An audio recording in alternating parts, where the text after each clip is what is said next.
अस्सलाम वालेकुम मेरे दोस्तों, क्या हाल है आप लोगों के। और उम्मीद और यकीन कि आप लोग ठीक होगे, मज़े में होगे। और आज जो है हमारे साथ एक स्टूडेंट मौजूद हैं और उनका हम इंटरव्यू करेंगे कि ठट्टा डिस्ट्रिक्ट जो है हमारा, वहाँ के क्या हालात हैं और स्टूडेंट्स की लाइफ वहाँ पे कैसी गुजर रही है। और स्टूडेंट्स जो हैं उनके लिए पढ़ाई के क्या मौक़े यहाँ पे मौजूद हैं, उसके अलावा रोज़गार के क्या मौक़े यहाँ पे मौजूद हैं। तो हमारे साथ स्टूडेंट हैं और ये ट्रेनिंग भी कर रहे हैं, शाहजहान शेख, ये आज हमारे साथ हैं। तो इनसे हम जानते हैं स्टूडेंट्स का हाल अहवाल ठट्टा डिस्ट्रिक्ट का। अस्सलाम वालेकुम। वालेकुम सलाम।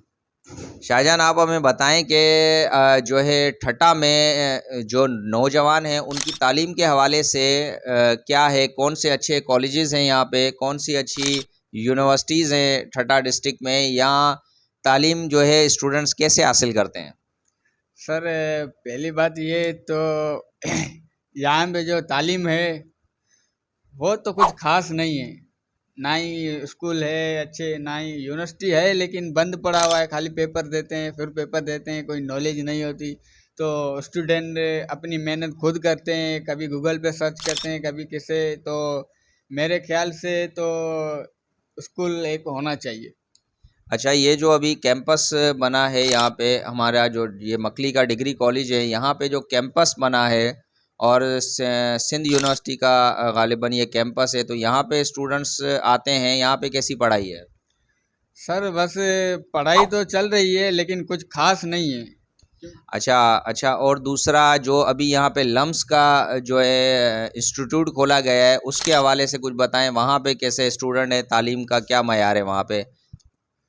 सर वहाँ तो माशाल्लाह स्कूल तो बेस्ट है, लम्स स्कूल है तो बेस्ट है। मेरे ख्याल से वहाँ पे फीस भी ज़्यादा है। तो अमीरों के बच्चे होते हैं, ठीक है, वो लिख सकते हैं, फीस भी भर सकते हैं। 50,000, 60,000, 1 लाख रुपया भी भर सकते हैं, क्योंकि वो अमीरों के बच्चे हैं। और हम गरीब बच्चों के कुछ भी हालात ठीक नहीं है, क्योंकि तो नाजरीन, ये जो यूनिवर्सिटी कैंपस बना है इसकी फ़ीसें काफ़ी ज़्यादा हैं, तो हम ये हुकूमत से मुतालबा करेंगे कि मेहरबानी करके इसकी फ़ीस कुछ कम की जाए, ताकि जो पाकिस्तान में इतनी महंगाई है उस महंगाई के हवाले से जो है गरीब स्टूडेंट भी पढ़ सके। अच्छा जी शाहजहान, आप क्या बनना चाहते हैं आगे मुस्तकबिल में, आप क्या बनना चाहते हैं। सर मेरा तो ख्वाहिश ये है कि मैं डॉक्टर बन सकूं, गरीबों की खिदमत कर सकूं। और जिनके पास पैसे भी नहीं होते, गांव में पड़े रहते हैं, तो इनकी मैं मदद कर सकूं। मेरा ड्रीम ये है कि मैं मेहनत करके आगे अच्छा डॉक्टर बन सकूं, ताकि जी जी, अच्छा। लालचमंद डॉक्टर नहीं बनूं, अच्छा डॉक्टर बनूं, ताकि गरीबों की मदद कर सकूं। और गरीबों को की मेरी दुआ भी है।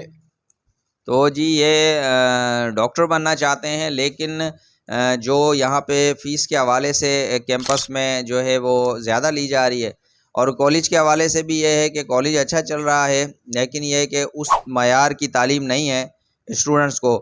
उसके अलावा हम रोज़गार पे बात करेंगे कि यहाँ पे ठट्टा डिस्ट्रिक्ट में कौन सी जॉब के मौक़े हैं, कौन सी कंपनियाँ हैं प्राइवेटली, या कोई ऐसी जो है हॉस्पिटल हैं, या कोई ऐसे इदारे हैं जहाँ पे जॉब की जाए, या कोई मेडिसिन की कोई कंपनीज़ हैं, या क्या है, इस हवाले से भी बात करेंगे। तो शाहजहान, हमें आप थोड़ा ये बताएं कि यहाँ ठट्टा डिस्ट्रिक्ट में नौजवान लोगों के लिए, जो नौजवान स्टूडेंट्स हैं, मेल हैं या फीमेल हैं, उनके लिए क्या ऐसी चीज़ें जहाँ पे वो जॉब कर सकें, क्या है।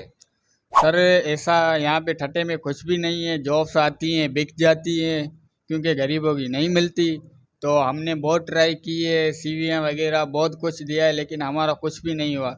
अल्हम्दुलिल्लाह हमने यूटीसी क्लियर की है, लेकिन अभी तक हमें कोई रिस्पॉन्स नहीं मिला है। सर हमारे एग्ज़ाम नहीं हुए, लेकिन हमें 3 साल 4 साल का एक्सपीरियंस है, क्योंकि हमारे पास सीवी भी है, ताकि हमें कोई मर्फ में ड्यूटी मिल जाए कि हम गरीब बंदे कुछ आगे कर सकें, कुछ हमारा भी कारोबार आगे कर सकें। ऐसे तो हम रोज़ रोज़ नहीं आ सकते ना। तो जी, जो है इन्होंने ये कोर्स किया है, लेकिन अपना ऐसा कोई प्रॉपर जगह नहीं है जहाँ पे ये जॉब कर सकें, और साथ साथ स्टडी, और साथ साथ जो है ये कोई पार्ट टाइम काम कर सकें, ताकि ये अपना ख़र्चा उठा सकें और कुछ अपने घर को भी सपोर्ट कर सकें। अच्छा, इस हवाले से और कोई भी ऐसी कंपनी नहीं है ठट्टा में प्राइवेट जहाँ पे कोई जॉब कर सकें स्टूडेंट या नौजवान लड़के या लड़कियाँ, कोई ऐसी कंपनी नहीं है यहाँ पे। सर है तो सही, लेकिन कोई भी रिस्पॉन्स नहीं देता। अच्छा, तो उसके अलावा अपना कितने तकरीबन जो स्टूडेंट्स हैं, नौजवान बेरोज़गार होंगे ठटा में, आपको कोई अंदाज़ा है? मेरा अंदाजे से तो सर जी यहाँ पे लाखों स्टूडेंट है जो बेरोजगार बैठे हुए हैं। ये आपकी बात सही है। तो नाज़रीन, तकरीबन लाखों की तादाद में स्टूडेंट्स होंगे जो हमारे ठट्टा डिस्ट्रिक्ट में जो बेरोज़गार हैं, और यहाँ पे कोई ऐसे कंपनीज़ नहीं है, कोई ऐसे कारखाने नहीं हैं, कोई ऐसी जो है सिस्टम नहीं है कि यहाँ पे हमारे नौजवान लड़कियाँ या लड़के पार्ट टाइम जॉब कर सकें या प्रॉपर टाइम जॉब कर सकें। तो हमारी इस वीडियो के तवस्सुल से यही गुजारिश होगी ठट्टा के तमाम जो है एमपीएज़, एमएनएज़, मिनिस्टर्स को और सिंध हुकूमत को ख़ास करके गुजारिश होगी कि ऐसे मौक़े पैदा किए जाएँ ठट्टा में कि जो नौजवान है वो अपना रोज़गार कर सके और अपने घर को सपोर्ट कर सके और अपने फ्यूचर मुस्तकबिल को सपोर्ट कर सके। शाहजहान, बहुत आपका शुक्रिया, आप आज हमारे साथ थे। इंशाल्लाह नेक्स्ट वीडियो में किसी और स्टूडेंट को किसी और डिस्ट्रिक्ट के लेके हम आप दोस्तों से बात करेंगे। दुआओं में हमें याद करें। पाकिस्तान जिंदाबाद, पाकिस्तान पाइंदाबाद।